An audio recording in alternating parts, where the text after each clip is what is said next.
Hello, everyone, and welcome. My name is Aaron Smith. I'm the CEO of EEBA, and I'm joined, as always, by Nancy Bakeman. And we're really excited to be hosting today's EEBA webinar series called The Dripping Point with Nikki Kruger from Thermistore.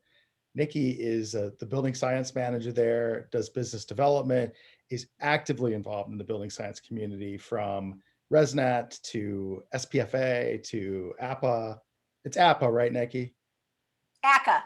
ACA, sorry. ACA. There we go. ACA. ACA. Yep. And we are so happy to have her today talking about taking care of moisture problems in the environment. So, Nikki, I will hand it over to you. And as usual, we have the Q&A section at the bottom of the screen. You can ask questions in the Q&A. You can put them in the chat too. People don't listen, they put them in the chat too. I will answer them either way. I think we will ask questions throughout today's conversation with Nikki. But yeah, please put them there. Ping me on chat if you need to, and we'll ask those questions throughout. So welcome. Thank you very much. I'm excited to be here. And please ask questions as we go through the slides. Always easier to address them right on that slide.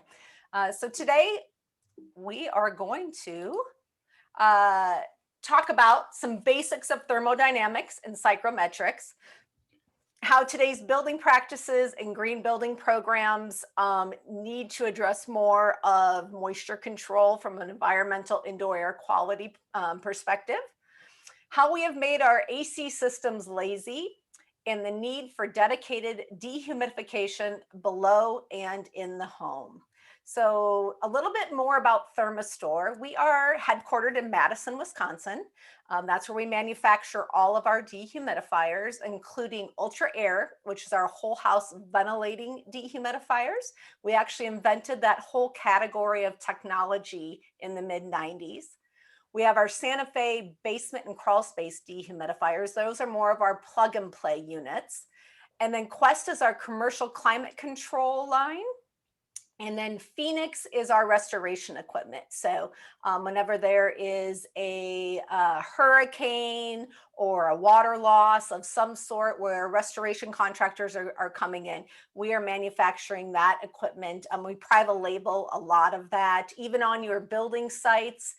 In order to keep the subs going and the process going, you might be using some of that equipment on your site to condition the substrates as well.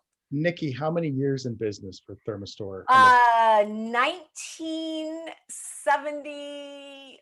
Oh, I'm going to say 8. I'm not sure if that's right or not, but it's been a long time. We actually came out of a company called the Dairy Equipment Company, which was Omatic in Madison.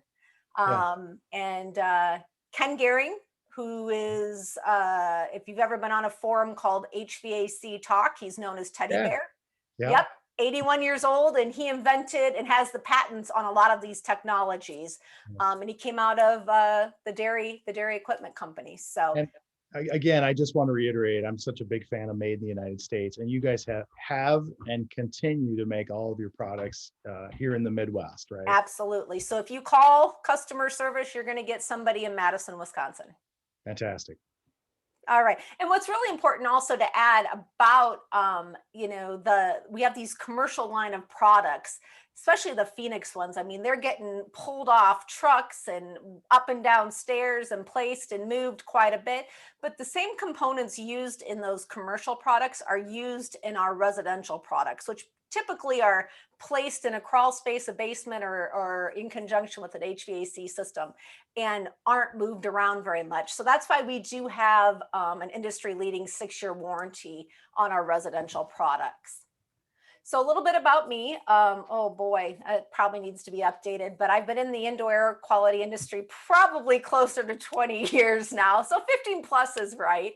I am a ResNet certified home energy rater. I was part of the ACA Manual Low Load Homes Advisory Committee. So if you're familiar with your ACA Manual J, your Manual S, all those manuals that are used to size and design your HVAC systems, they have a new one out specifically focusing on low load homes.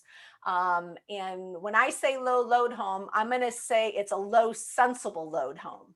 Okay, low sensible load homes. Yeah. Low sensible loads. So probably not low latent loads, which will define those two Yeah. just in case. By the way, I'm a huge fan of psychometric charts. So this is Well, if you know Allison Bales, that's right. I actually won the Simon Says psychrometric chart when I did my HERS rating with him, which that's the only thing I had to do was win that to go back to Thermistore. Otherwise, no one cared if I got my HERS rating, you know, if I became a HERS rater. But if I didn't win that, I was going to be in big trouble working for a dehumidifier company. So we also have a 2-day hands-on crawl space encapsulation training program that we worked with Advanced Energy out of North Carolina to put together. And what's really important is it's not the how-to guide necessarily, it's more the building science of getting it right. There's some other, Allison Bales we worked with, Joe Steenbrook, to put this really impressive 2-day program together. So you do hands-on. Isn't there a website for the crawl space encapsulation program? Yeah, we work with a restoration school down outside of Atlanta called Reitz Drying Academy. Mhm. And we teamed up with Jeremy Reitz to put it together because, first of all, a lot of restoration contractors who are going in and cleaning up mold and crawl spaces wanted more information on not to just clean it, but how do I fix this problem? How do I stop this from happening? Plus, they have a flood house there. So in order to learn how to clean up a house, they got to flood a house, and they've got a crawl space that you actually encapsulate as part of the program. But really, it focuses a lot on the building science of doing it right, because you can make things a lot worse by not doing it correctly. Right. And you're better off just to leave it vented if you can't do it right. Right. So, and I am an active member of the Spray Polyurethane Foam Association. I sit on several building envelope committee and certification for them as well. So today, just to make sure that we're all understanding and on the same page, I'm going to talk about some definitions and terminology. Sensible load is the temperature you feel on your body, and that is controlled by the thermostat on the wall. So if you're hot, if you're cold, and most of the time, even when you're just uncomfortable and you're not sure why, you're typically going over and messing with the thermostat. The latent load is the moisture in the air and is often referred to as the relative humidity. And this is more challenging to control with the HVAC thermostat. And we're going to get into that a little bit more, because I know a lot of people are saying, you know, my thermostat has RH control right there as part of the system. And we're going to talk about that a little bit more. So I learned this from Teddy Bear, AKA Ken Gehring. A pint is a pound the world around. So if someone says they have a 70-pint dehumidifier or a 70-pound dehumidifier, that means the same thing. And 1 CFM out equals 1 CFM in. And this is an extremely important concept to understand when we're talking about ventilation, especially in humid climates or humid times of the year. So thermodynamics, hot goes to cold, wet goes to dry, and high goes to low. So when it starts getting warmer outside and you have your air conditioning on and it's cooler inside and drier inside, everything on the outside of the envelope of your house is trying to make its way in. The opposite happens in the wintertime. We turn our heat on and our house is like a big hot air balloon. Everything's trying to get out of the house. Now that high goes to low means every time that you turn on any sort of exhaust fan, whether it be kitchen, bath, your dryer, as soon as you start exhausting out, you're going to be sucking air in. And you don't know where you're sucking that air into, whatever hole or crack or crevice there is. And that's where we need to learn more about that 1 CFM out equals 1 CFM in, is because that's where we start seeing the potential for condensation, which might mean sweaty ductwork or patches of potential growth on walls. So important to understand. So dew points across the US here. Here's a dew point map, and actually Teddy Bear put this together for me and likes to send these out and share them. So we'll start up here that if we want to have 75 degrees with 50% relative humidity, which is a 55-degree dew point, um, which is what ASHRAE recommends the inside of our homes be during the humid season, is a 55-degree dew point. And we're going to be providing this home with 100 CFM of outdoor air. In this area where you are seeing orange here, this is the higher dew points. You're going to need, in the end of September, you're going to need about 1 to 6 pints of dehumidification an hour in this area at the end of September. Now, what's interesting is we got 70-degree dew point down in Florida, and we got a 70-degree dew point up in Maine. And dew point is telling us really more of what the absolute amount of moisture is in the air. It's not relative to the temperature like humidity is. With humidity, if you raise the temperature, the relative humidity goes down. If you lower the temperature, the relative humidity goes up, because that air can hold less water, is the easiest way to explain it. But dew point is really more the absolute. And these are where you're going to wake up in the morning in a green grass climate, which is what this area is. And this is when you're going to see that dew on the grass in the morning. And that's where the air temperature has hit dew point. So in September in Maine, we're probably not running a lot of air conditioning. Even throughout the Midwest and even in Florida, you're probably going to be in more partial load conditions. So if you're counting on air conditioning to be running to control the moisture, you are going to lose control, and you won't be able to maintain that 50% relative humidity in your homes. And we all know that our shoulder seasons can last for extended period of times. I mean, if we're lucky, in the spring and the fall, we get those milder temperatures, which are usually more comfortable. But that's typically where we have our higher dew point conditions, is in those areas. So this is a dew point calculator. You can find it at dpcalc.org. And if you go on there, you're going to see this. And what you can do is you can put in your different conditions. So I put in 72 degrees with a 68-degree dew point, which is telling me that it's 87% relative humidity. Now, if I go over on the right side here, I go down to mold risk, and it's telling me approximately how many days that I have at those conditions till I have a potential mold risk. Now, conditions change throughout a 5-day period, temperature-wise, but that 68-degree dew point could be pretty consistent. And even what's more interesting is if you're in an area, or if you're building on crawl spaces, if you start putting conditions into crawl spaces, you will see that the numbers of days starts dwindling down very quickly. So great resource, highly recommend that you check it out. So Nikki, factors, yeah, Nikki, I just posted that in the chat section too, so there is a okay, direct link for everybody there. perfect. Great. So factors that can lead to high humidity, and all these things, actually, this came from an email that I wrote to a builder and an architect and a mechanical engineering firm, more up in the Northeast, that build a high performance home, and they have high relative humidity, and they're trying to figure out why.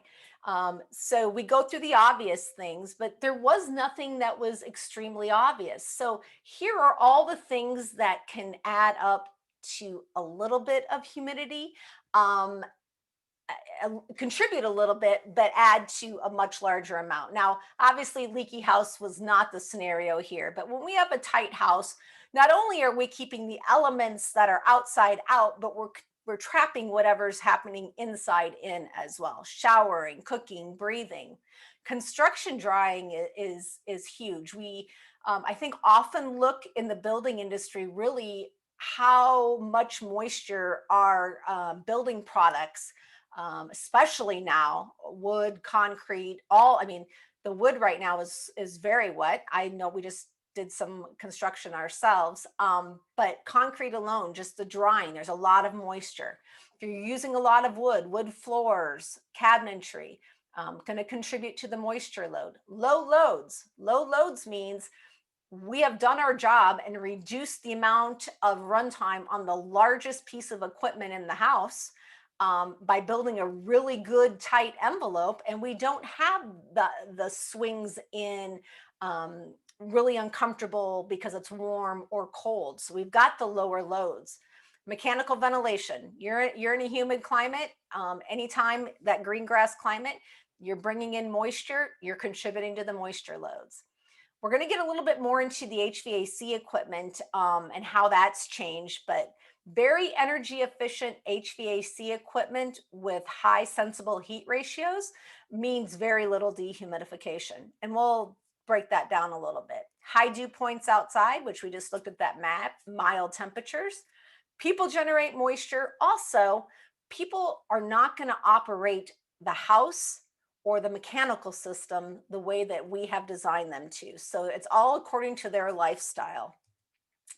So today's building practices and green programs we know a lot more about our homes because we're verifying that the envelope's tighter. We're doing blower door test.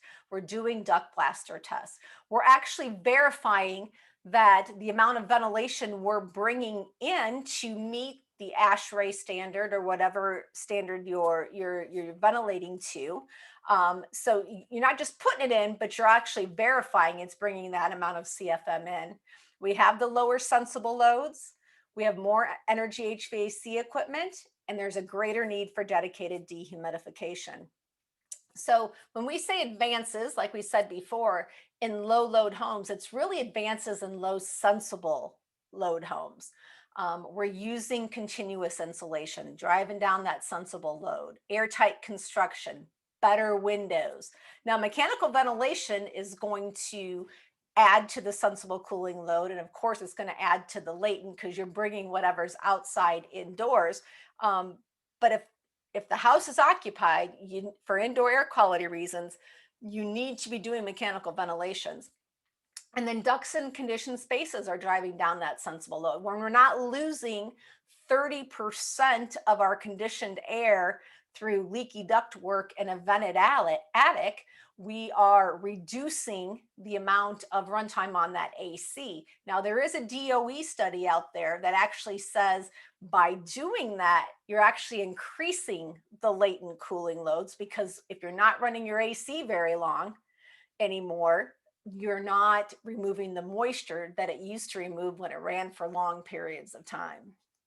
Yeah, Nikki, that's such a critical point, right? That, you build tight, you ventilate right, but then now you don't have the call for cooling all the time.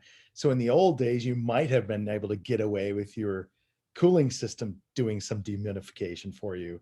Not Absolutely. really the case any longer, right? Exactly. I mean, it's, the cobbler's kids, right? So I have a house in Northern Virginia. My husband's one of like the leading envelope specialists in the region, and I'm in dehumidification, and we have a leaky house right now that's going to be fixed. But last year I posted a picture, I think it was in July, dew points were 74 outside. And inside it was 74 and 38% relative humidity. And of course, anybody who knows me is thinking, oh boy, she cranked that dehumidifier down. The reality is our AC just never shut off. Mhm. And so it just ran, it just was sucking all that moisture out. I mean, not energy efficient and not comfortable at Yeah, all. yeah, So that's a great point too, Nikki, just for the audience, that an air conditioner is not a great way to dehumidify, not efficient way to dehumidify. Is that correct? exactly. I mean, we want to make sure we right size Yeah, the HVAC system, and we want it to remove as much water as possible when it yeah, is running. that's right. And Ken did an article, posted in that HVAC talk forum. Every king needs a queen, and it really is. The AC is king.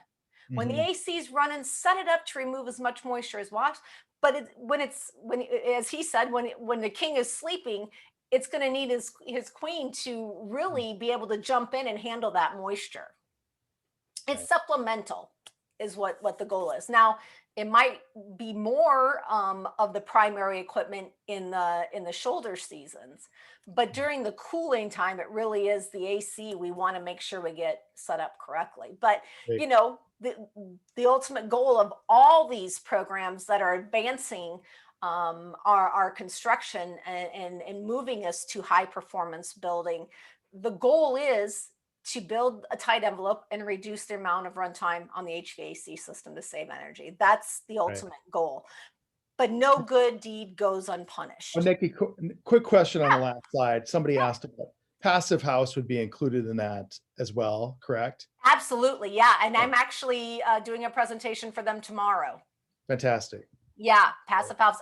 And even more so. I mean, that's such a tight house. Yeah.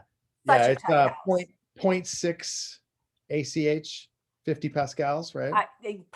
Yeah, my husband's a better one to ask. Yeah. He's into Very that. cool. But yeah, absolutely. It's tight. Great. So the result is we have more efficient, sensible cooling. We're very efficient at getting to that number on the thermostat at the expense of removing water.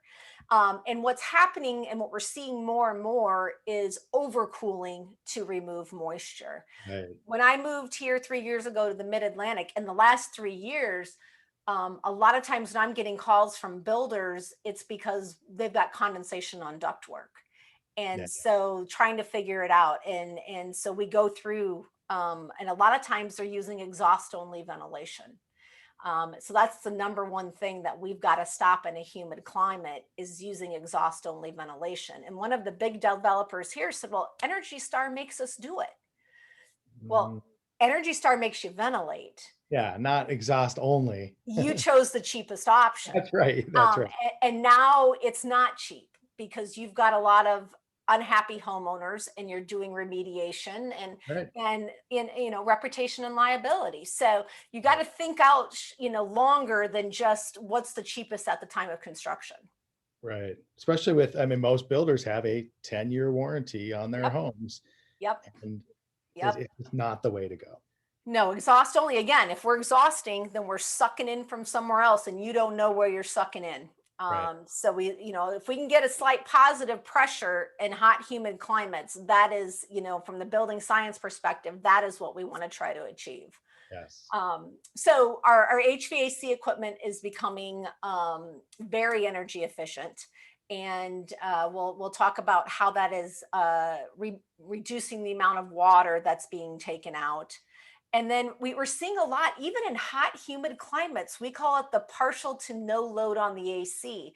Partial to no load means that we're not running at that peak hot design day that HVAC system was designed for. So when your contractor does a manual J on your house to size your HVAC equipment, he takes the hottest day of the year, which typically is 1% of the year, and that's what he sizes that HVAC equipment for. So it's very challenging because you're not running at those conditions very much. So you're a lot of partial and no load. So if the AC is not running, how are you going to manage that moisture in the house? So here we're talking about what SEER is. So SEER is that seasonal energy efficiency ratio that, when you go to pick out your HVAC system, you can get, a 15 SEER. I think I've seen all the way up to like 33 SEER. And it really is, the higher the SEER, the more energy efficient it is at getting to that thermostat number. And so the coils in these higher SEER systems are typically larger, and they're very efficient at getting to a cool temperature quickly, which means less runtime, which means less water down the drain. But those coils hold a pint of water or a pound per ton. So you have a 3-ton system, you've got 3 pints of water on those coils. They don't get as cold, so less water down the drain. And one of the ways that they kind of cheat the SEER rating is when the compressor of the AC shuts off, the fan will run 1 to 3 minutes afterwards, and they get points from evaporative cooling. Now, if you're in Arizona, evaporative cooling is not a big deal. If you're in Corpus Christi, Texas, or Florida, or anywhere that's humid, you don't want all that water that's on those coils being re-evaporated back into your living space. Mm. And that can increase the relative humidity up to 10% just by doing that. Now, I know there are certain AC manufacturers that have stopped that. But most of them you can shut it off. And so you need to make sure if you are in a humid climate that is being shut off and that fan is not running 1 to 3 minutes after. Yeah. Nikki, quick question. Nikki actually is from the Midwest originally, as Yes. am I. So this will be topical for our Midwest folks. But on the ventilating dehumidifiers, is there a concern with below zero outdoor air coming through when the dehumidifier is not being used? No, there's not. Um, and that might have been a slide that I took out, but I'm going to get into that when we get more to the Okay. dehumidifier. But that is a great question, and I'm going to kick myself if I took that slide out. So, Okay. all right. So, what we really need to know about our HVAC equipment is the sensible heat ratio, and that is the dehumidification effectiveness of that air conditioning equipment. Not always easy to find on the data sheets, and you might need to request it from the manufacturer. But this is really going to tell us how effective that AC equipment is when it's running at removing water. So let's look at this here. We have got a 14.5 SEER system. This is a larger system. And its sensible heat factor is 0.62. So what that means when it is running, 62% of the BTUs of that AC equipment is going to the sensible, to the thermostat, and 38% is focused on removing water. So when that piece of equipment is sized right and it's running for a longer period of time, you're getting some pretty good dehumidification from that piece of equipment. Now, we all know that ductless mini splits are becoming more and more popular.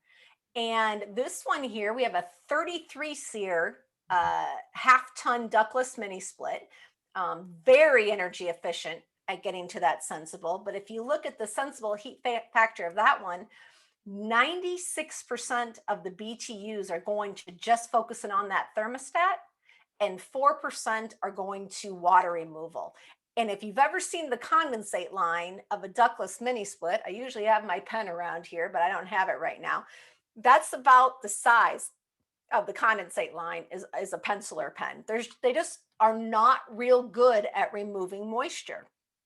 So knowing this information will also help you realize, like if you're using all the half-ton ductless mini splits, even if they're running for a long extended periods of time, you're not getting a lot of water removal. So you need to think about what your dehumidification strategy is going to be. Well, Nikki, that's a key point. It's not just the dehumidification. You're not getting fresh air. You're not getting ventilation as well. So we have to always Yeah, think about those strategies when we couple them with the heat pump, right? exactly. Or filtration. I mean, you're not getting Filtration. Yeah, you're not getting very effective filtration either. right. And those really are, a gentleman named Caleb Sullaby with HVAC, our school, wrote a great article on the holy trinity of indoor air Yes. quality, and it's ventilation, filtration, and moisture control, and really what we need to be focusing on. So I get this all the time. It's kind of I've got a presentation that I've titled "Bless Your Heart," just because after being 20 years in the industry, that I don't argue anymore. I just am very polite and say "Bless your heart." But variable capacity equipment. I don't need a dehumidifier. I use variable capacity equipment. It runs, it dehumidifies. I'm good. And you know what? There are scenarios where that's going to work. There's also scenarios, probably more so than not, where it's not going to work. And that's because variable capacity equipment delivers warmer air to the space because it's very energy efficient at getting to that sensible, Mhm. than a traditional system, which is going to be more around that 55 degree temperature versus that 60. They have high sensible heat ratios. We just talked about that. It's focusing more on the sensible, not the latent. And when that fan slows down, um, it's not like it's going into dehumidification mode. Mhm. 2/3 of it is still focusing on a temperature, and then 1/3 is focusing on the latent removal. And So that was on the good one, right, Nikki? yeah, So that was yeah, on the 0.62. and I think variable casting equipment is great for keeping more consistent temperatures. But when you build higher performance homes, your heat loss and gain is not as drastic as a leaky home. It takes you get to that set point on the thermostat, it takes longer for the temperature to drift from that setting in our higher performance homes. Mhm. But yeah, I think for comfort wise, but you can't and you are always going to have a sensible load in order for it to run. Any air conditioner, I don't care if it's the most decked out, you can't count on it to remove moisture if there's not a need on that thermostat for cooling. Mhm. Otherwise, you're overcooling and you're creating more problems. Right. You're going to get dew point on your ductwork in other areas. Registers, that's when registers start raining in Florida. Or the plumbing pipes, right? Yeah, exactly. Exactly. So, why homes need dedicated dehumidification? We have comfort, health, property protection, those partial and no loads time of the year. You can't control how anybody's going to run that thermostat. I control the thermostat differently than my husband controls the thermostat. And it's really the only way to ensure that 50% relative humidity.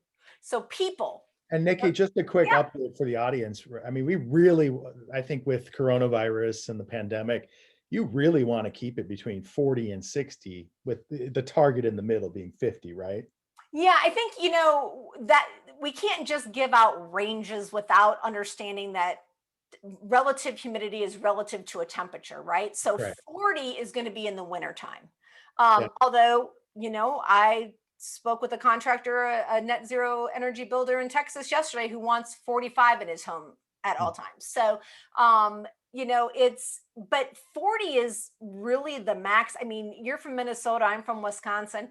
If you could get 40% when it's below zero in your house, that's a lot of water that you're going to have It's, to put in, I you know?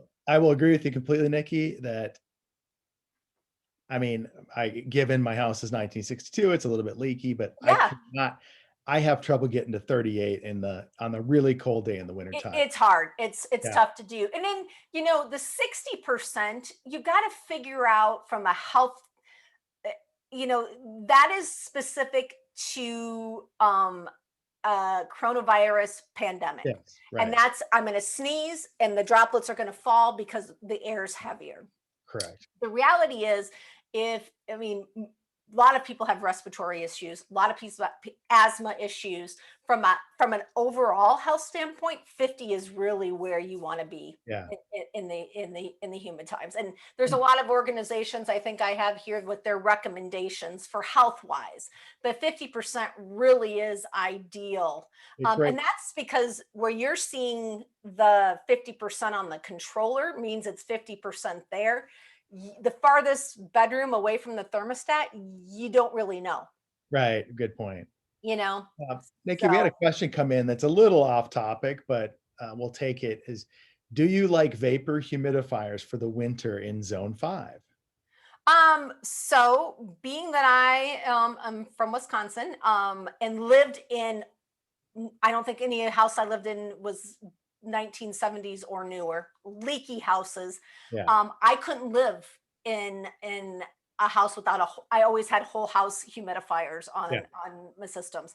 I have never experienced living in a colder climate in a tight house, but with the amount of moisture that people generate just from activities and from construction drying, if you have a high performance home, we're getting calls that people actually want dehumidifiers in the winter time. Mm. in some of these cold climates, because there's just too much moisture in the house. Now, you just need to ventilate with that drier air a little Yeah. bit more. But I think it has to be, you need to monitor, monitor, monitor, monitor. That is the number one thing that we need to be doing in homes. Well, and I think that as you talked about, the holy trinity, right? That Yep. I need ventilation, I need filtration, and I need moisture control, which is humidification or dehumidification. I'm in climate zone 6. We have both strategies at our home, Yeah. right? Yeah. At certain times I need humidification desperately, but I always need dehumidification in the warmer months or when there's an issue in the house. And especially anything below grade is always going to need dehumidification. Always. Basements, crawl spaces if they're closed. But ventilation, filtration, got to do it. No question asked, automatic. If you aren't sure about humidification or dehumidification, that's when you can monitor. And when you start getting out of those ranges, then you need to make a decision. But we're seeing more and more builders, from a liability standpoint, in the humid climate zones saying, dehumidifiers are no longer an option that the homeowner can choose. It's more of, we're putting it in because we know now that we're going to control that relative humidity with a dehumidifier. Right. I will tell you, Nikki, that me building in Minnesota, I made it mandatory. I used the Ultra Air whole house. Anytime you had a basement, Yeah. if you had slab on grade, you didn't have to, but it's because I had to warranty that structure for 10 years. Exactly. Exactly. It's very important. And that's it. I mean, peeling paint on walls, wood floors, cabinets. I mean, Sheetrock cracking. yeah, they're going to come back to you and they want you to fix it. Right. So, people, one person adds about a quarter pound of moisture an hour breathing, and then other activities in the house is about another quarter pound. So we say typically about a half pound per person an hour. Family of 4, 2 pints or pounds. I will tell you, the last year, we have seen a phenomenal increase in awareness and sales of dehumidifiers because there were so many people home doing homeschooling, working, cooking. You couldn't go out to eat. You were cooking at home. Everybody was cleaning everything. You got bags from the grocery store delivered. You're cleaning the bags. That's right. Everybody was cleaning. So, and I think The just mail. You have being, to clean your mail. yeah, Right? exactly.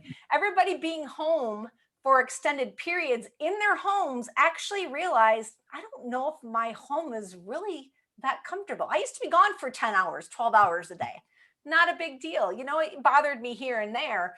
But they really started, and if you had a respiratory issue, and maybe it got better when you left the house and then when you came back home. But I think also a big part of that is people wanted, the only thing we could control was our own environments. Mm-hmm. And so we want to make them as healthy as possible. Well, I like your point there, Nikki. It's something that I've talked about in the past, that the ASHRAE standard 62, if it's a 62.1, it's for commercial. If it's Yep, 62, 62. if it's 2, it's for residential. Yep. But almost every building we work in or go to school in or the hospital has to operate to 62.1. Yep. And when we come home to our house, does it ever? Probably not, right? No. So that's why I think we were experiencing these problems with the time that we spent at home. Yeah. I mean, if you're building to, like, let's say Indoor Air Plus, Yes. you're doing some sort of ventilation. Now, that's great. We're getting people to understand ventilation more, but then we got to get them to start understanding the right applications for their climate zones, for where they're located. And now, we can't just throw out, well, we've seen drastic reductions in the transmission of COVID when we up our ventilation rates. Well, you can't just change your bath fan from a 50 CFM fan to a 100 CFM fan and not think you're going to cause problems in the rest of the house. Right. If you're exhausting 100 CFM out that bathroom fan, you're pulling in 100 somewhere else. Somewhere else, right? And that means it's heat, it's humidity, it's cold. So now you don't have a system that was designed Right. for all that extra air that's being brought in. So you've got to think it through. But unfortunately, when things are thrown out like that, people just hear it and they want a better environment in their home. Yeah. And so And they just to and just a pitch for the audience that that's the type of building science that we teach all the time at EEBA. And we'd love for you to take a look at high performance mechanicals and houses that work to really uncover all that building science that you need to think through critically when you do these things. Absolutely, absolutely. So other sources of moisture, I mentioned construction moisture. I mean, you can have up to 2,000 pounds of moisture from lumber, concrete, foundation, and drywall as they dry out. And that It's ama- takes several it's years. amazing, Nikki. I had a humidistat when I was building, and literally you check everything that came into that home. Yeah, And wood floors, you'd be amazed how much humidity there is in wood yeah, floors. And yeah, that's why you need to let them set and condition to the space before you install yeah. them as And well they're going to release, I mean, in your for a concrete long period of foundation, time. I mean, it's water, right? Concrete's made out of water. Yes. It's going to take a long time for that. And Good. then we've got the seasonal storage effect. So every time that it starts getting humid outside, everything in your house, the mattress, the carpet, the couch, is going to start absorbing moisture. Mm. And that, our leaky, just like our leaky houses, if we could wet and dry, we're okay. But if we're just constantly wetting throughout that whole humidity season and we're not providing the right drying to be able to handle that additional water, then we could probably start seeing some issues. And then basements and crawl spaces. From a building science perspective, vented crawl spaces do not work in humid climates. Um, Air does not come in one vent and go straight across out the other vent. That's not how it works. And then basements, you are below grade. We're going to have vapor diffusion. The ground is always saturated. So you might have to go down a little deeper, but the ground is saturated. So there is going to be vapor some way coming into that basement. So the need for dehumidification, we talked about health, comfort. That 75 degrees and 50% relative humidity is really where we want to be, our personal belongings, and then protecting the structure of the home. And we've got American Lung, American Medical, the EPA. That really is for the health standpoint. They want that less than 50% RH during the humid season, the warm humid season. Less than 60 is ashtrays from more of a comfort standpoint. And then we have Building Science Corporation that, they're at the 25 to 60 before COVID. And I think still a lot of us, from a general perspective, from a comfort standpoint, that 25 to 60 is, where we want to be with the different seasons we've got there. So manual J, when they come in to do a manual J on a house, they are designing for 75% and 50% relative humidity. By code, they cannot design that AC system to run size less than 75 degrees. Of course, you can run it less than that, but that's what they're sizing it for, to run at that 75 degrees and 50% relative humidity. And as we talked about, when they're doing that, that's what typically 1% of the year that you're actually going to be running for extended periods to achieve those conditions, because it's, let's look at here, Atlanta. And Nikki, on that Yep. previous slide, when you say dry bulb, that's sensible that you taught us about Yes, earlier. that's And the of dry course, bulb. relative humidity is latent. So just a Yes. quick point. Yep. Okay. Yep. So a good friend of mine, Mike Barsick from South Face, Mike. put this together, and it's one of the best charts to really explain what's going on when we talk about, partial and no run times. So in Atlanta, the manual J design temperature is 92 degrees. The ASHRAE humidity design, when there's going to be the highest dew points outside in Atlanta, is 82 degrees. So that's a 10-degree difference of what we're trying to design for. So manual J is taking in that peak load condition there for temperature, that sensible load. Now up here, we've got bin temperatures for Atlanta. And then the number of hours of occurrence. So if we can look here, we've got 92 degrees over here. And, he's up to 95. So let's say even 3% of the time you're running at 95 degree or 92 degrees.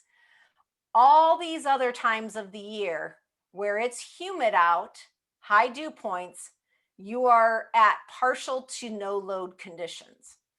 And that's where we need to think about how are we going to maintain that 50% RH inside without oversizing or overcooling to try to dehumidify. Mhm. So I think that's a pretty powerful slide to really drive that point home. So what is a whole house ventilating dehumidifier? First of all, it doesn't have to ventilate. It can just be a whole house dehumidifier. That can be confusing because I know in a lot of our high performance building standards, balanced ventilation is required or recommended. So you don't have to use the ventilating part, but a whole house ventilating dehumidifier integrates with the HVAC system. And it's going to bring in outdoor air if you need it for ventilation. We have MERV 13 filters in all of our dehumidifiers. So you're going to filter the air, and not only the ventilation air, but actually the air from the entire house that goes through that dehumidifier.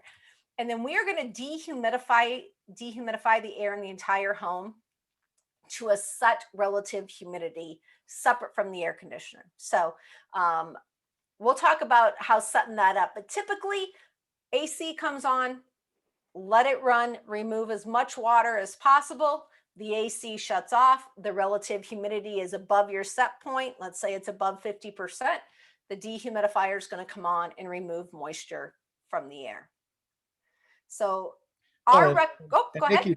Nikki, the great thing about that is if you have dehumidification and a lower relative humidity in the house, we are going to feel more comfortable at a higher set point as well. Absolutely. Right? Absolutely. Yep. It's, the difference of 90 degrees in Arizona and 90 degrees in Florida, right? Right. Absolutely. It just doesn't feel that uncomfortable in Arizona.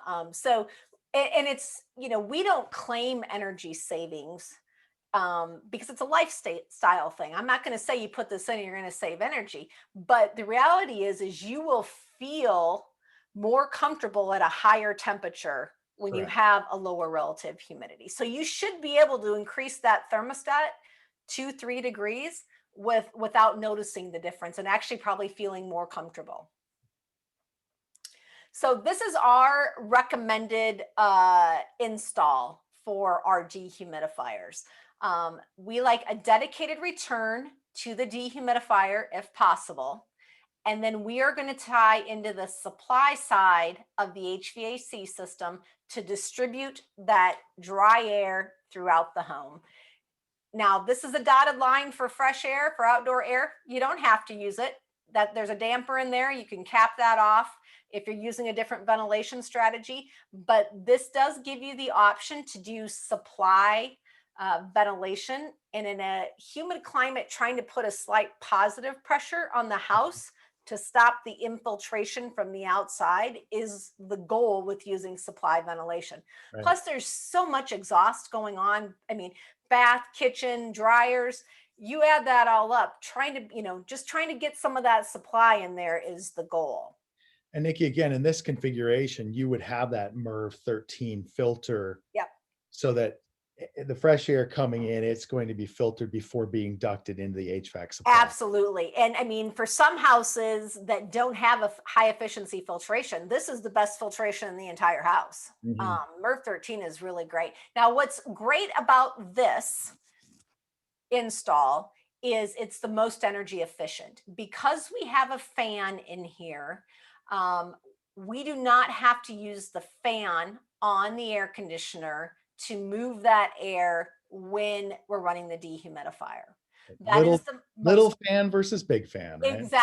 Exactly. Now, I will say, from a comfort standpoint, and depending on the duct layout, you might achieve better comfort in the house by also running the fan on the air handler. And that's because a dehumidifier is going to generate heat. Right. Now, so depending on, where the first supply register is, air takes the path of least resistance. So depending on if that's, hopefully the duct design didn't put that over the lazy boy chair in the living room, right? But you could feel some warmth. So usually we set it up this way to run the most energy efficient without the fan on the air handler. But then, if someone says, oh, they're a little sensitive to the heat, they're not getting the mixing they need, then we just say turn that fan on. Yeah. Nikki, a couple questions from the audience. Can your unit handle a MERV 16 filter as well? No, it Is it cannot. too much stack? Too much static. Yep, too Yeah, much static. static. So Yeah. MERV 13 is the highest that we can go on this. We do have one vertical unit that it comes with a MERV 13, and then you can add another filter on top of it, and I think it gets you to MERV 14 by doing so. Okay. Um, is there another Yeah, great. question? And then in this diagram, why wouldn't we dehumidify the air and feed it into the HVAC return Oh, I love that side? question. Yes. Um, the reason being is, and actually, if you live in Florida, it's against code to install it that way now. Mm. Um, but Florida Solar Energy did a study about 2 years ago now, almost three, and said tying a dehumidifier into the return side, so either doing return to return, pulling from the ductwork on the AC, or dedicated return to the dehumidifier and tying the return, is the most ineffective and inefficient way to install a dehumidifier. Mm. And the reason is dehumidifiers generate heat. Mm. And that heat is typically can be up to about 20 degrees warmer Mm. than the air from the return going in from the living space. Mhm. And when you blow that heat over the coils of the air conditioner system, Mm. you are actually reducing the amount of water that an air conditioner can remove. So we are counting on that air conditioner to remove some moisture when it's running. Also, when the air conditioner shuts off, and if it's a 3-ton system, we've got 3 pints of pounds of moisture on those coils. You re-evaporate all that back into the living space. Mhm. So Florida, as of January 1st, will not allow any return to return, which we have as an option in our installs, because especially in retrofit, sometimes that's the only way you can Sure. do it. But it is a very challenging way to get right. I've had contractors call me and they're like, I put in your dehumidifier 2 weeks ago. It's broken. It's actually more humid in the house than when I put the dehumidifier in. So asked, how'd you put it in? And it was return to return. And they Mhm. went in and did a return to supply, and it fixed it right away. Great. So, yep, Great question. that is why, I mean, we've always done this since our recommendation since 1996 when we invented it. But Yeah, yeah, that's great advice. Thank you. One more question. I yeah, think you're gonna address this later, so feel free to punt on it, but it's from okay, our good friend Armando Cobo. yes. And Armando asks, when you're sizing dehumidification equipment, do we add the volume of the entire conditioned space? So the crawl space, the conditioned attics, and the floor truss space as well, or just the conditioned square footage of the house? So crawl space, I would always recommend keeping separate. I don't care how well you've encapsulated that crawl space. Right. They're spraying for termites. There is treated wood typically Mhm. used in crawl spaces. So we don't want to share that air with the rest of the home. So I would keep that out of the equation, give it its own dehumidifier. And if it's the attic, if you're using it as part of your conditioned space and you're gonna supply some of that conditioned air with also including the dehumidifier in that, then I would include that as part of your conditioned manual J. Great. Thank you for that. Yep. So if you're using multiple HVAC systems in the house, Mhm. we would always recommend that you use one smaller dehumidifier on each system. So let's say you've got 3 systems and you've got 2,000 square feet per system, that HVAC system is being designed for, then I would use a smaller dehumidifier based on that square footage for each system. And that's how we recommend our dehumidifiers typically, is we have it by square footage. So if you go on our website, you'll see all of our different models on there, and then it will give an up to square footage recommendation. Now we've run into some unusual situations here and there, and we have got a fabulous customer service that if you call them, they definitely can help you with that situation. But we are very, very conservative in our square footage recommendations because it's really hard to oversize a dehumidifier, but very easy to undersize a dehumidifier. And Yeah. if you undersize it, you are not going to have happy homeowners. Right. Right. So if you're on the edge, always go bigger. Mhm. I mean, it's just not going to run as long. But obviously you don't want to go way too big, but stay close to that range. But yeah, I mean, a smaller system for each HVAC system, and that's because typically, the bedrooms are located in one area, the kitchen, the main house where everybody congregates is in a different area, and you're going to have different dehumidification needs at different times of the day. And really to get optimum comfort and control, we want to be able to address those with each HVAC system. Doesn't mean you have to. We do have applications where you can use one dehumidifier. If there are multiple HVAC systems, you just won't get as good of control. Great advice. So no duct work. We're seeing this more and more with the ductless mini splits. Yeah. We kind of become the part of the air conditioning system that is removed so you can get your ductless mini splits. So we then become the filtration, the ventilation, and air distribution for the homes, because if air is not moving and it's stagnant, then it does become very uncomfortable. So recommendation would be a dedicated return to the dehumidifier. And then the supply, we don't want to have one supply off going into one area, because again, the dehumidifier is generating some heat. So typically we would recommend that you put a supply of the ultra air in the rooms where you're having the ductless mini split heads. Mhm. So, 2 to 3 supplies is good. 3's optimum at least. And then right into the rooms where as close to that ductless mini split head as possible, and you will have the best outcome in that scenario. So seeing it more and more of our units being used this way. So another option, this is actually a passive house down in Dallas, Texas. No ductwork in the house whatsoever, and we have an in-wall dehumidifier. I really like this product from you guys. Yeah, Yeah. that was used. So it fits into 16-inch on center stud walls. The drain and the electrical can come out the bottom or out the back, and it comes to be hardwired, and that's because some of the affordable housing multifamily programs now are starting to require installed dehumidifiers as part of their programs. And so it comes to be hardwired, but we include the cord with it, so you can just plug it in. You take that cover off and you just set it to whatever relative humidity set point, 50%. You put the cover back on. It comes with tamper resistant screws as well. So if it is more in a rental application, it keeps people from messing with it. And the dehumidifier just runs when the Yeah. RH is too high.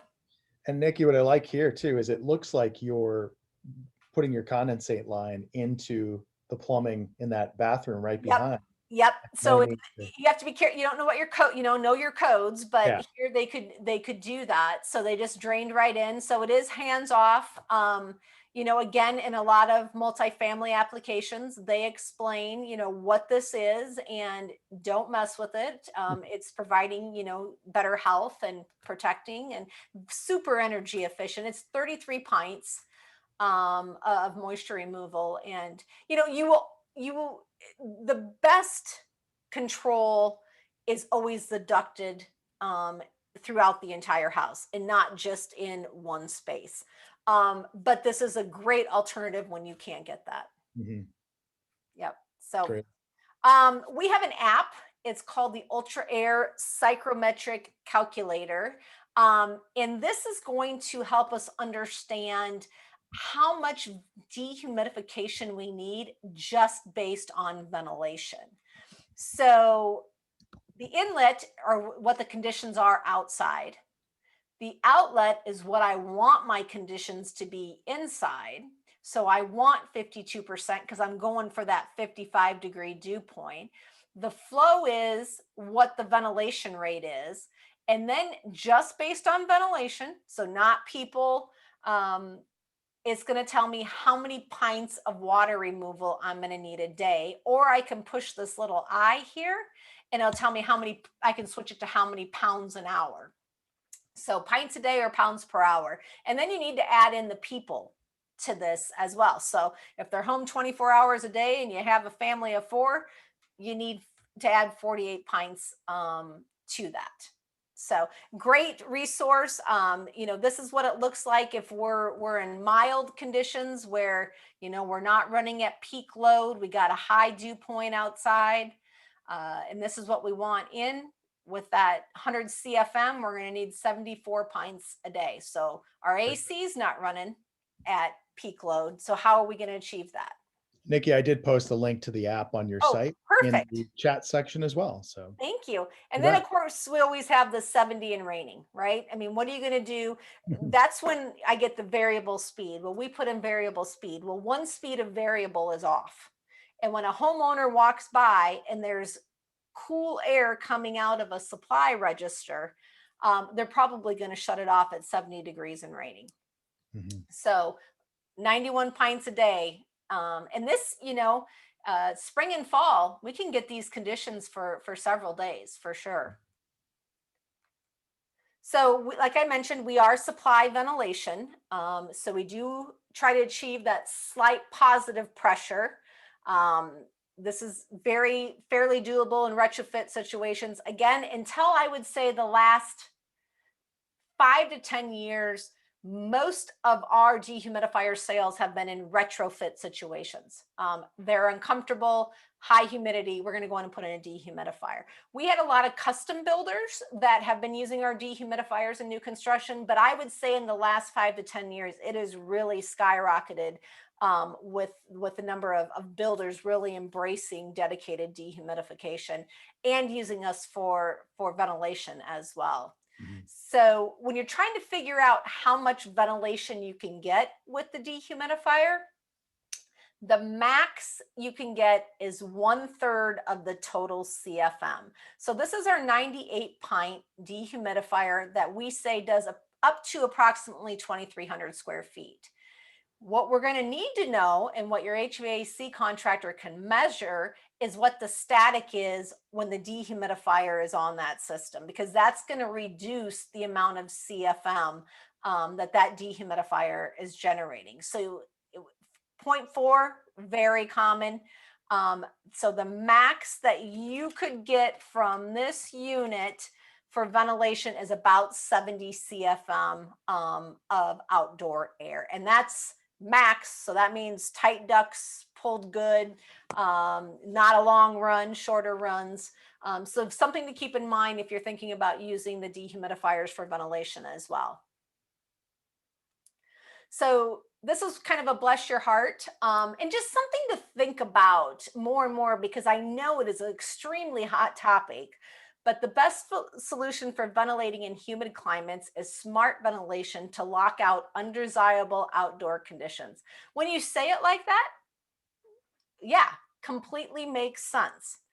But if we look at this and how it really looks on if we're looking at temperature or relative humidity or dew point. So here you can see this is our outdoor temperatures. So, we've got about 74 degrees at 8 a.m. and 90, I think it's 93, 98 degrees at 4 p.m. So automatically you look at this and say, oh, well, we should be ventilating at 8 a.m. And not when it's hot out. And then we pull out what the humidity is outside at the same times. Here we're at almost 90% outdoor relative humidity at 8 a.m. And our relative humidity is extremely low when it's hot outside because, again, humidity is relative to a temperature. But then if we look at the dew points, that's the absolute amount of water in the air. At 8 a.m., we have a 71 degree dew point, and at 4 p.m., we've got a 71 degree dew point. It is humid out. To me, personally, it would make more sense if people are home at 4 o'clock in the afternoon to ventilate when it's 98 degrees outside, because I'm going to get better moisture removal of that ventilation air when the AC system is running. And I'm not going to solely count on a dehumidifier to remove that moisture. So ventilate when people are home, because we ventilate for indoor air quality, and put in the right systems to control those conditions. And to me, locking out at different conditions is going to be challenging to do and still be able to manage the moisture. Does that make sense, Aaron? Yeah, I think so. Yeah, I mean, it's challenging because everybody's, oh, I don't want the hot air. I don't want the wet air. Well, we're going to have to choose something here. And really what we need to choose is what's best for the people inside when they're home. Right. That makes sense. So ERVs, I know there are a lot of programs. Balanced ventilation is becoming more and more standard. They are not dehumidifiers, but they will lessen the ventilation load. So they're going to lessen the amount of moisture coming in, but they're still going to contribute to the amount of moisture. So we have a case study we did here down in Orlando, Florida. It was a NHB Emerald Greenhouse. It was an IBS show home. And the homeowners from the get-go wanted a ventilating dehumidifier, but we were not the major equipment manufacturer sponsor for the house. So they put in an ERV at first, and we're showing partial air conditioning operation, high outside dew points. So this blue line here is what the relative humidity is in the house. And again, we're in the shoulder season, but we're showing, partial loads. And then this is the dew point outside. So we've got high dew points. Basically, the relative humidity is following, inside is following the dew point outside. So when the homeowner got the keys to the house back, this is when we monitored. We took out the ERV. We put in a dehumidifier. Again, we got a lot of partial run times, high dew points right here. The green line is the high dew points. And we put in a dehumidifier. We ventilated the house, and we just set it to 55, 52% relative humidity and just let the dehumidifier focus on the moisture. So Armin Rudd did a study with the DOE, and basically the ERV is ineffective in keeping indoor RH down during the floating hours. So if it's humid outside in the morning, high dew points, and it's humid inside because we haven't been running AC, there's not going to be very much exchange in that ERV core to really get the benefit of that latent removal. Oh, there's Nikki, the slide.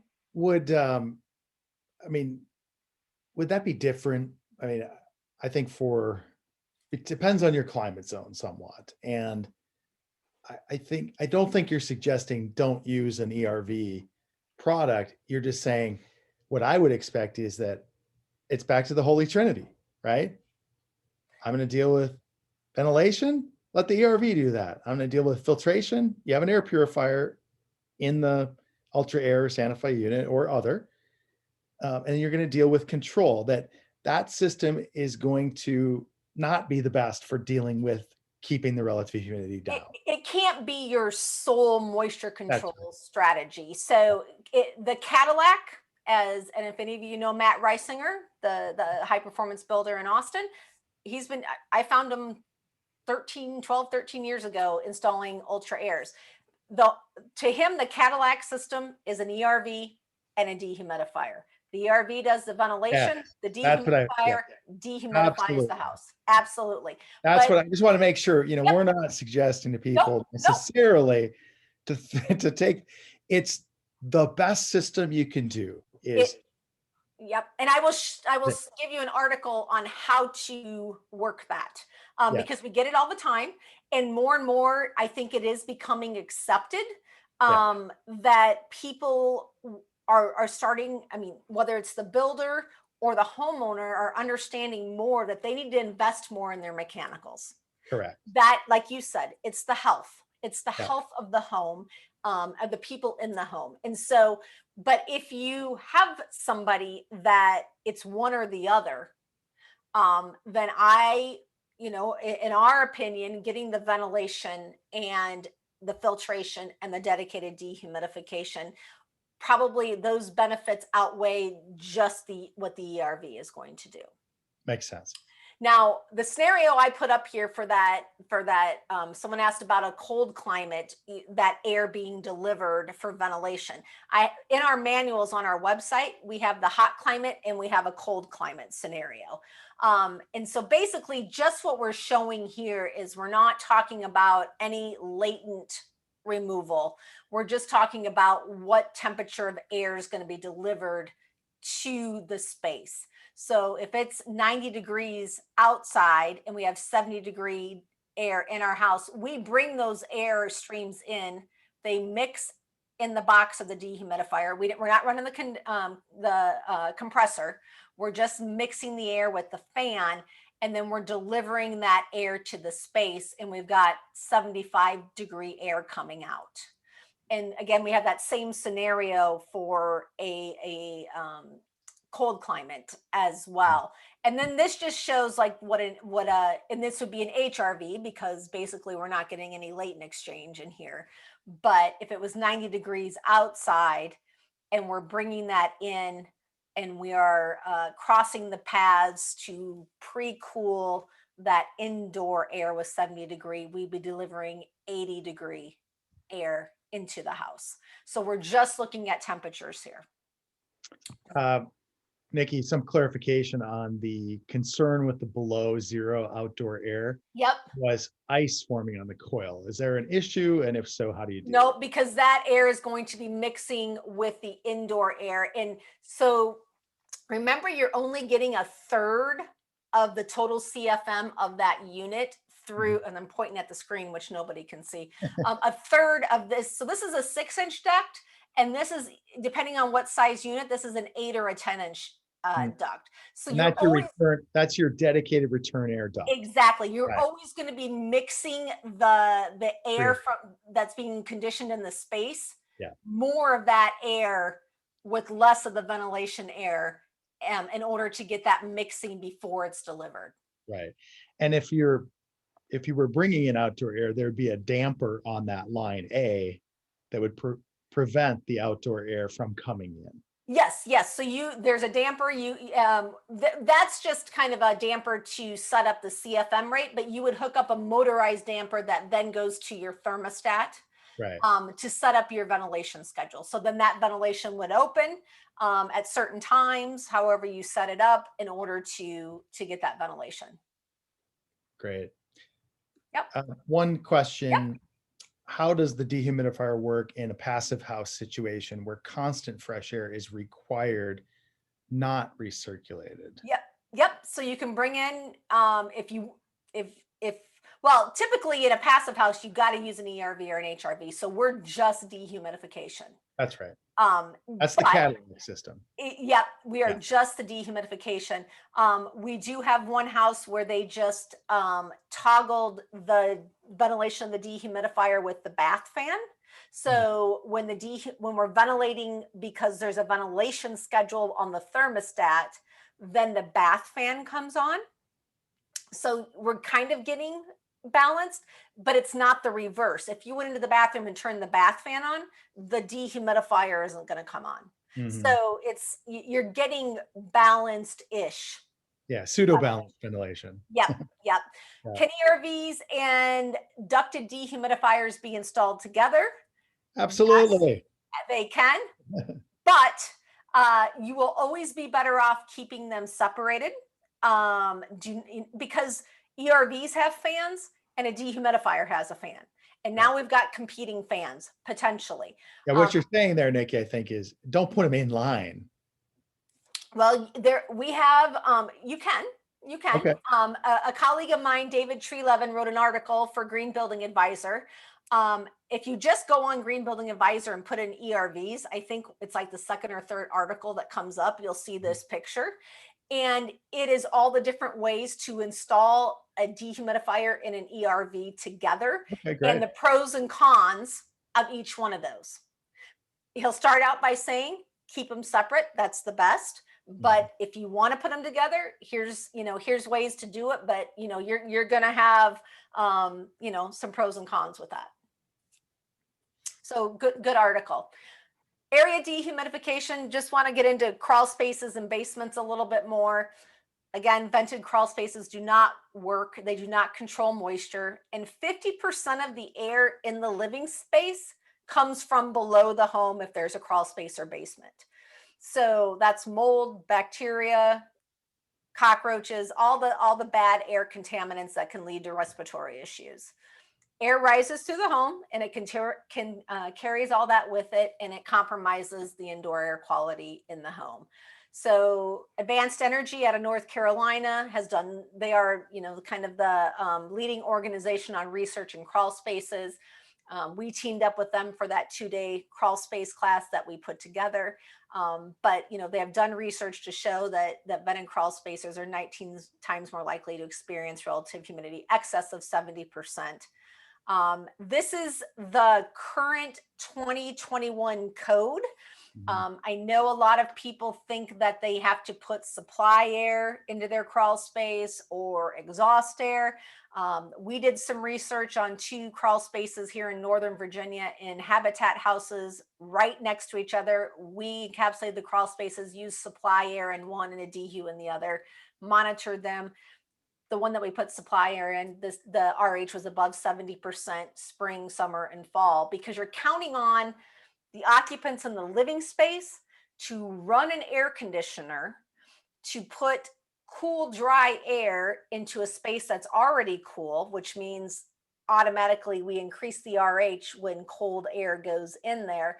And you don't know if what shoulder seasons are the worst time. The highest humidity that you're going to have in crawl spaces is typically the shoulder seasons, even when they're closed. So dehumidifiers are part of code.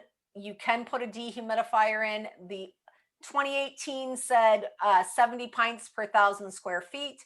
That was kind of a faux pas on our part.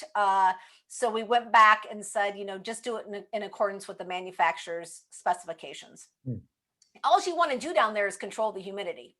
Right. No one's living down there. You don't care what and if it's encapsulated and insulated correctly, the temperature shouldn't be much different than the rest of the house. So, dehumidifiers are really the only way that you can ensure that homeowner that they've got a protected space below the home, because most likely they're not going to go down there to check. No. So you get all these great things we talked about, especially wood floors. If there's wood floors above that crawl space, you're going to want dedicated dehumidification, because most likely that warranty of those wood floors has said it's null and void if you have not controlled the relative humidity in the home. We have a unit that has dual exhaust ducts, which is great for air movement in basements and crawl spaces. You can attach its own flex ductwork on there.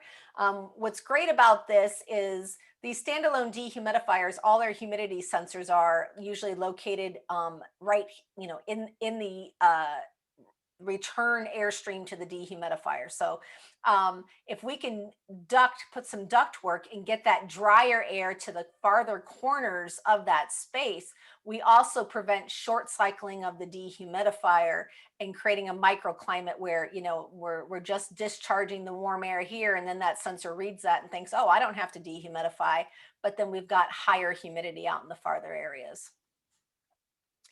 Energy efficiency is always a question about our dehumidifiers.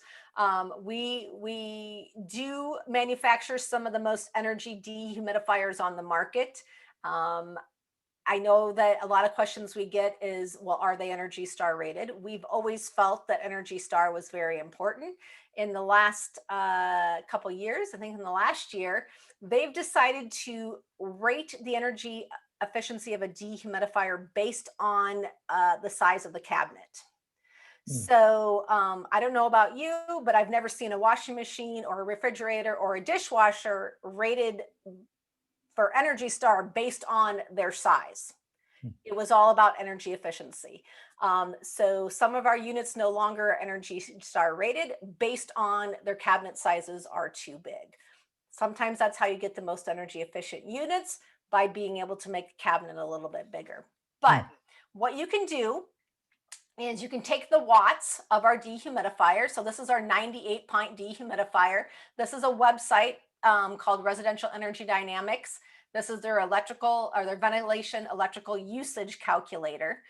And I just put in the watts of the dehumidifier, which is on all our specs on the website. And I obviously am dreaming of living somewhere warm for a majority part of the year. So 270 days of the year, I'm going to use this dehumidifier 20 minutes of every hour during the day. Obviously, some days it'll run more, some days it'll run less.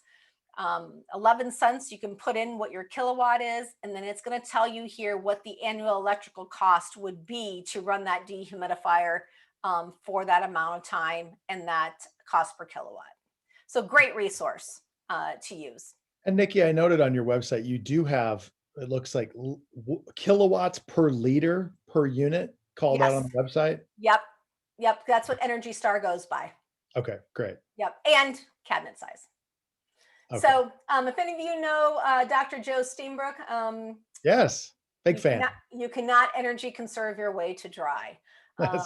We were in a passive house conference and it was an all-day session, and he was talking about, you're in humid climates, you're probably going to have to add a dehumidifier. And somebody raised their hand. They're like, wait a minute, you're telling us we have to put in a dehumidifier now after we're trying to minimize, the mechanical systems. And he said, 10 steps forward, 1 step back, and you cannot energy conserve your way to dry. And that's the same with ventilation. I mean, these are all indoor air quality products that are there for a reason. It's not energy conservation. It's because of the protection of the people, the home. It's human health. It is. And property protection. I mean, dehumidifiers are very important when it comes to protecting the home and all the contents in it. So key takeaways: tight energy efficient homes require less sensible conditioning, yet latent loads are the same or increasing. Without a dehumidifier, there must be a sensible load for the AC to remove the humidity. Houses work until you put people in them. You can't control how they're going to run that system. And people want homes that are safe, healthy, durable, comfortable, and efficient all the time. And there we go. Fantastic. Well, it went a little long. Sorry. No, I mean, listen, it was incredible. I think we only had a couple people that had to go that dropped out, but it is always so great to have you, and you're always such a wealth of information. Thank you. So, Nikki, your contact information is here. Yes. I know it sounds like you'll be at the EEBA Summit in September as well. Absolutely. Absolutely. We're hopeful that we can all get together at that again. Yes. Very hopeful. Any final thoughts you want to leave everybody with? I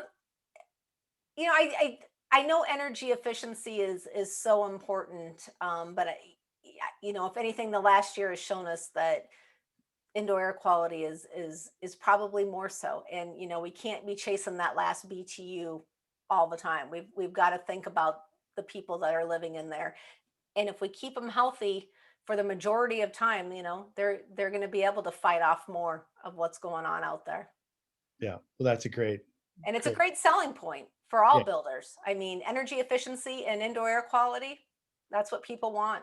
absolutely. Nikki, thank you so much. Thank you. All right. Take care, everyone. Yep. Bye.